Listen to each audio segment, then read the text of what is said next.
Toujours dans le chapitre 5, nous abordons maintenant le thème du sport. Les associations sportives doivent créer les conditions de pratique du sport dans un cadre serein, dépourvu de toute idéologie.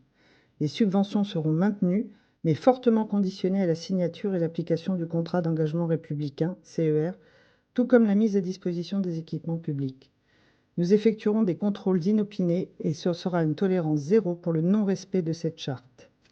Bien sûr, la rénovation du stade de la Source pour le RCO et l'USO sera poursuivie.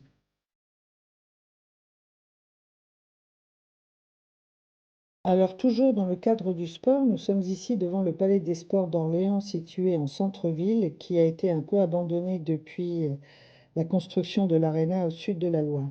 Nous voudrions optimiser son utilisation avec, par exemple, en exploitant sa grande hauteur sous plafond, en faisant un mur d'escalade ou en favorisant le handisport, ou encore en organisant des compétitions de jeux vidéo.